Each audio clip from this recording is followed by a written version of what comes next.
Hi, everyone. Hope you are all doing well today. Welcome to You've Got Skills. My name is Kim, and I'm a content marketing manager here at Staffbase. I'm tuning in today from a beautiful, sunny Brooklyn, New York, albeit a little chilly outside, but I'd love to know where you are all tuning in from today. So please drop a comment and let us know what city you're watching us from. I'm especially excited for today's session because we have someone truly exceptional joining us, Kateryna Byelova. Kateryna is a communications professional with over 15 years of experience leading internal comms and corporate culture during major transformations across industries like oil and gas, metallurgy, and logistics. Her work is known for shaping employee behavior, strengthening performance, and elevating the way organizations communicate from the inside out. After years of leading internal communications for large global organizations, she founded Sage XP, where she supports companies across the Gulf region in building effective internal communications and culture functions. And on top of all of that, she's recognized as one of the top ranked communications creators worldwide, contributing insights that push the industry forward. Before I hand things over to her, here's a quick look at how today's session will go. Kateryna will start by walking us through her best tips for elevating your communication strategy. And after that, we'll share a few key takeaways and then we'll wrap up with a Q&A. Feel free to drop your questions in the comments as they come. And just so you know, the session will be available here on LinkedIn afterwards, so you can rewatch it or share it with someone on your team. And with that, it's my absolute pleasure to welcome Kateryna. Kateryna, the floor is yours. Hi, thank you so much for having me, and nice to meet you all people here. So let's start. The idea of today's session is to provide you with information on how we can create communication campaigns that not only raise awareness, but communication campaigns that can influence behavior of our employees, and not only employees, behavior on our target audience. And first question I have is a question to you. How many of you have launched an internal communication campaign this year?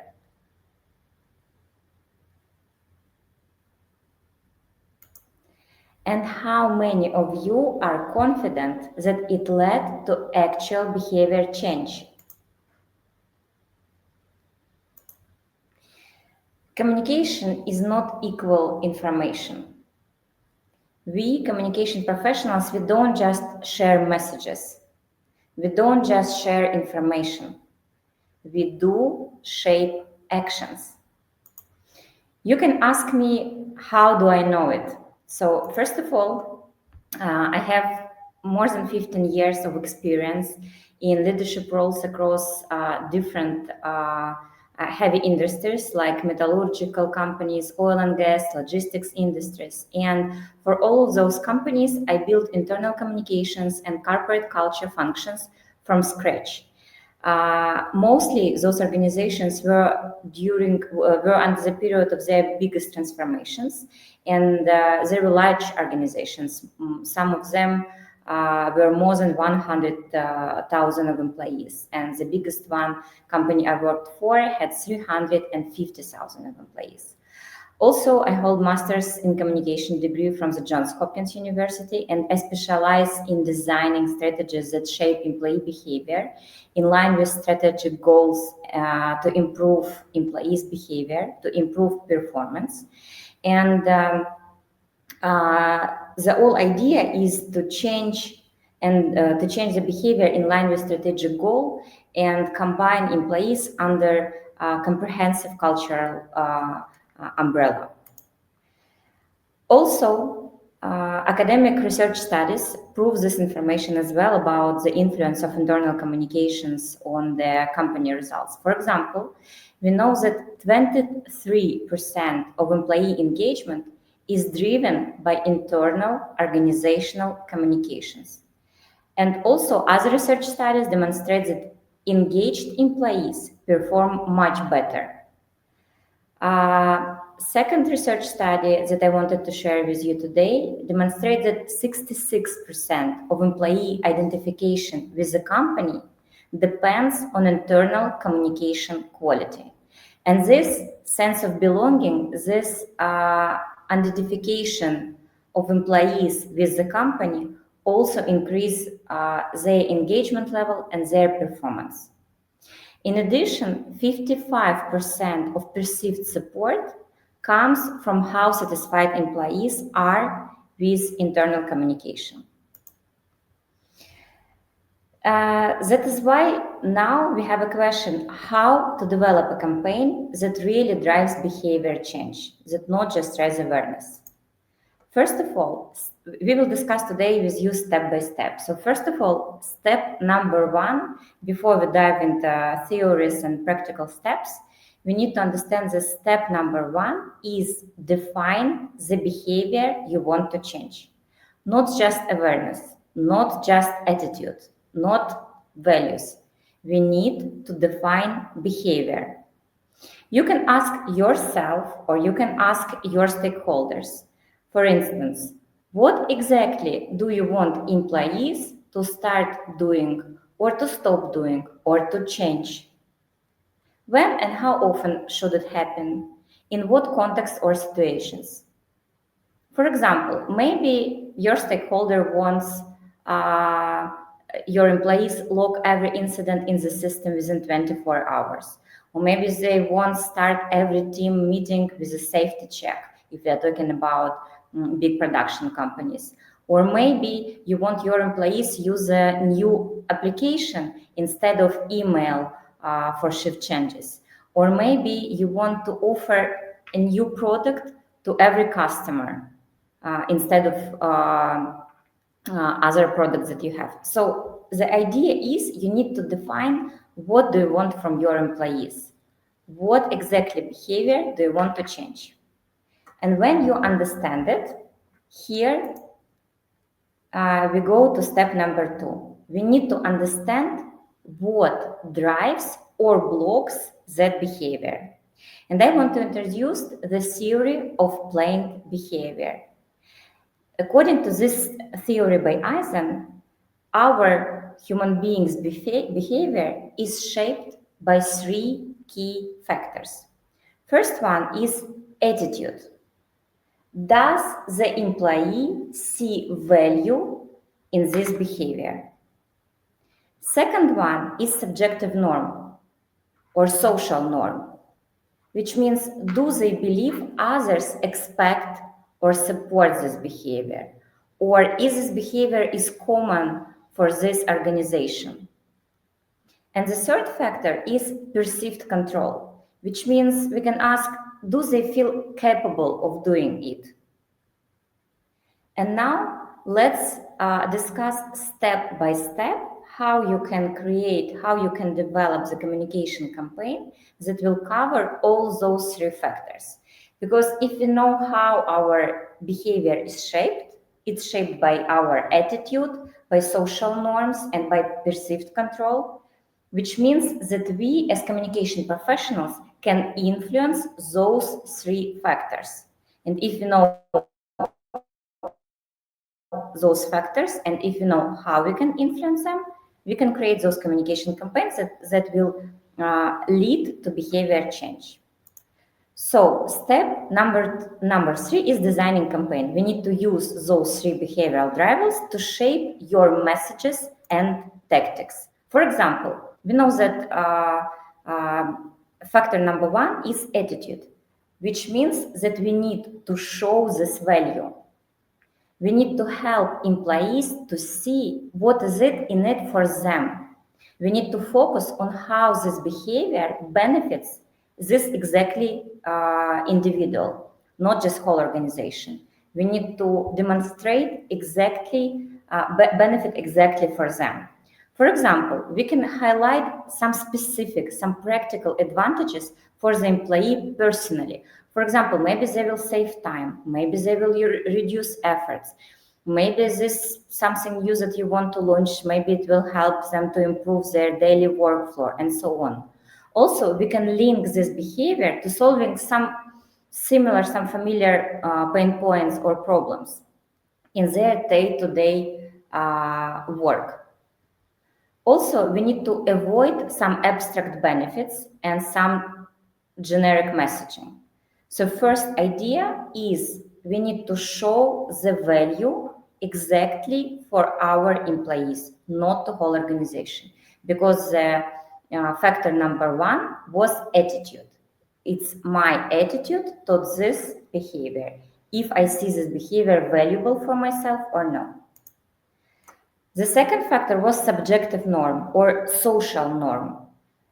In this case, when we understand it, we need to create social proof. We need to show that others, maybe leadership or peers, our colleagues and so on, they expect, they support, and they already do it. They already demonstrate this behavior. People are more likely to act when they see that their colleagues, their leaders or teams are already doing it or support it. For example, what can we do it in our communication campaign? We can include messages from leaders or trusted peers. Also, we can share some real examples of our colleagues who have already adopted this behavior. We can highlight some moments, some very specific moments and momentums. For example, like 85% of teams already switched from this to this.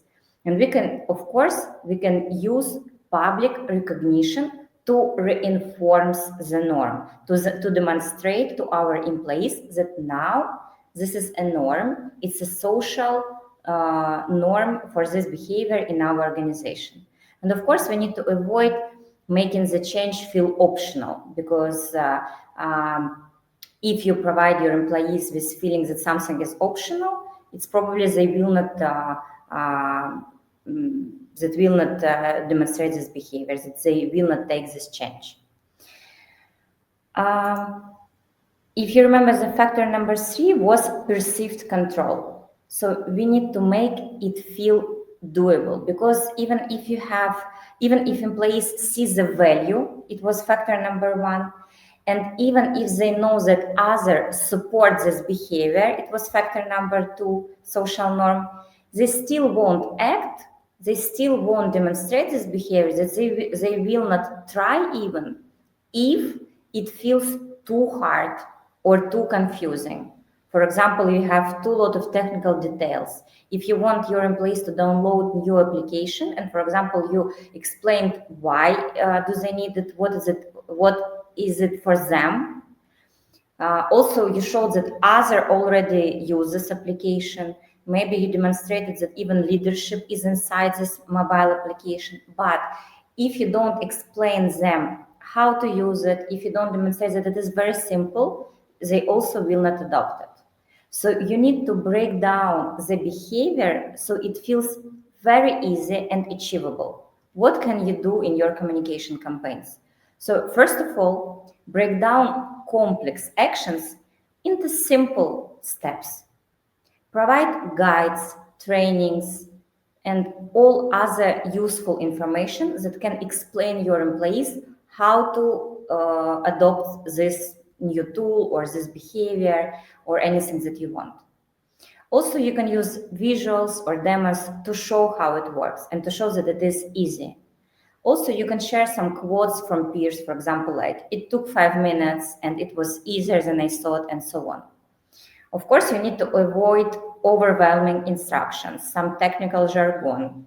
Unfortunately, sometimes our stakeholders push us to include some difficult information and so on. In those cases, we can start to explain them why it will not work. And we can also use this theory and explaining that this feeling that this action is doable, it is one of the most important factors that will influence if our employees start do it or no.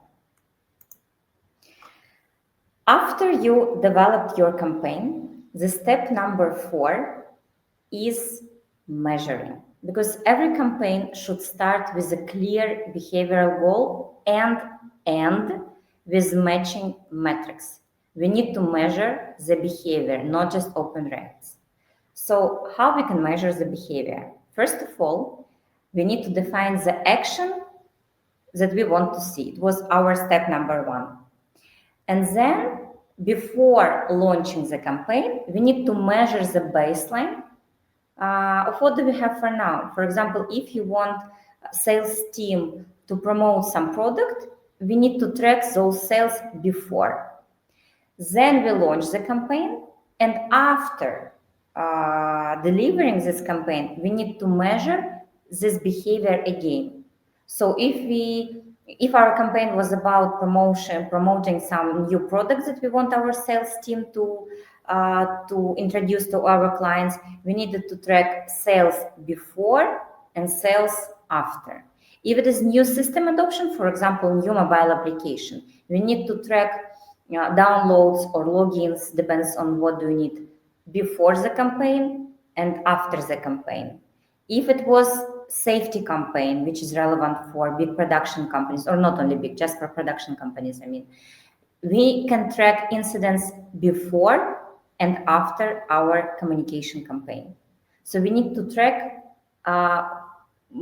changes before and after each communication campaign that we launch, because only in this case we can understand if it was useful, if it worked, do we need to change something, and so on. Okay, step number 5. We need to understand that behavior change takes repetition, and we need to remember it. So we need to adjust and reinforce. Don't assume that one message is enough. It is not. Also, we need to track what is working and what is not. And it is normal if our communication campaign failed. It is not normal not to understand it.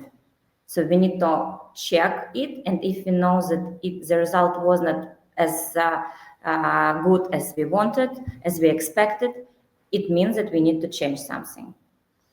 Double down on what drives action and reinforce the new behavior over time. The goal is not to communicate once.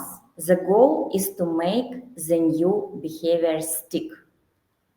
And for this goal, we need to remember about repetition.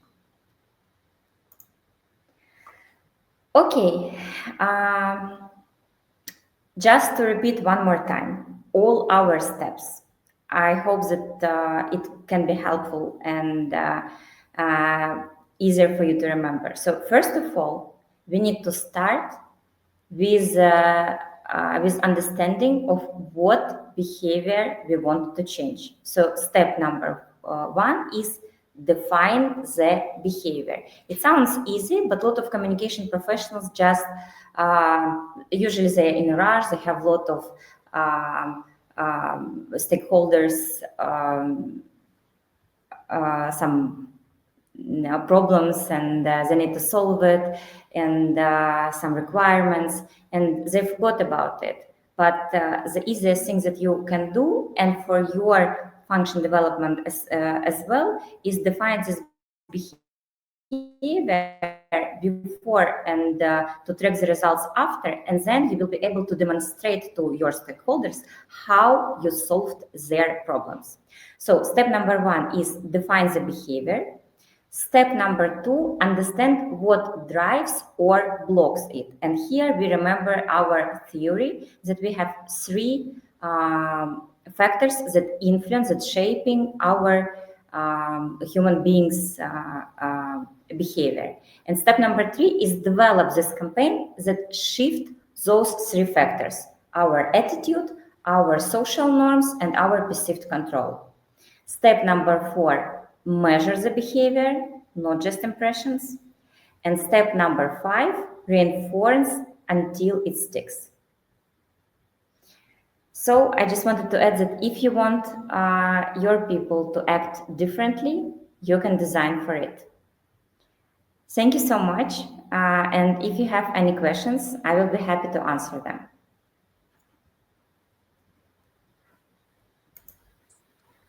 All right. Thank you so much, Kateryna. So yeah, I'd love to start with a question. So let's see. You worked across different regions across the globe. How does cultural context influence the way you design a campaign meant to shift behavior? Do you approach audiences differently depending on the region? Thank you for this question. I think it is very important to understand the cultural difference, and of course, it is important to know those difference. And when you are in your country, for example, now I live in Bahrain, and it is my seventh country. And of course, we need to understand and we need to remember that we are guests, and we need, first of all, to analyze new employees, new organization, new environment. Even if you're inside one country, even for example, like all your life, you're working inside the US. But new organization will have new corporate culture, and you need to understand it. You need to remember it. You need to discover it, and research studies can help you here. So answering your question, I want to mention that overall, like the approach overall is the same. That our human beings' behavior is shaped by the same factors. Doesn't matter, am I Ukrainian or American or Romanian, or it doesn't matter, yeah? But our social norms are different. Our attitudes are different. So all those things inside, they are different, but approach is the same. So knowing the approach and analyzing our target audience, we can do and we can implement strong communication campaigns that will give us strong results. Thank you so much for that.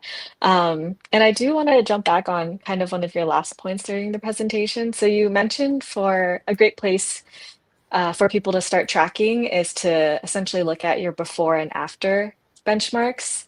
But for companies that maybe have very sparse tracking and maybe don't have the before metrics, but want to measure the success of a communications campaign, how do you recommend they approach that? Because yeah, sometimes, at various companies, it might not be as developed, a history of metrics, all of that. But yeah, what is your best advice for someone who is kind of diving into a situation, who wants to measure the impact of communications campaigns, but maybe is, very limited on their historical resources in terms of data? Thank you for this question. I think that it is quite common situation for a lot of companies, and it is normal. It does not mean that your company is obsolete or something like that. No, it's like our reality. And my point is not to track your previous results and metrics that were in the company. My point is to understand what do you want. So if you want and to work not like overall, like for example, our employee engagement score or our eNPS or something like that. I am talking about some practical things in daily work and work with stakeholders who order some work from you. For example, if you have a sales team and they want to encourage their employees to sell specific product, you can ask them, how do they sell it now? It doesn't mean that you need to find some metrics of your previous communication campaign. Your metrics should be something about what are you talking inside your communication campaign. And I think that you can find it, because you need to understand what do you want to change. Also, even if it is impossible to check it before, check it after, and then when you will do something again, you will already have this metric. And also it is important to mention that when you tracking something, when you want to track like adoption of the system, or if you want to track leadership trust, for example, or understanding of your strategy, it is important to ask the same questions, because if you want to compare the results, if you want to compare the metrics, you need to measure those metrics in the same way. Because if you ask is using similar questions, but the wording is different, this wording matter, and this wording can influence the results.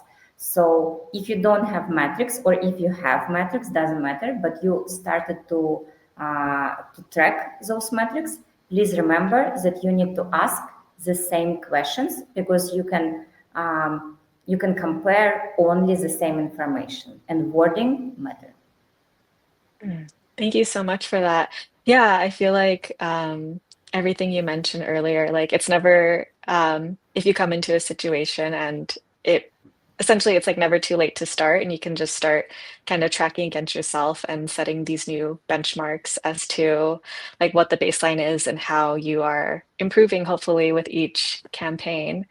Um, cool, thank you so much. I am looking through the comments. We don't have any other questions, so yeah, I think Christopher said really resonated with the abstract benefits do not help at all.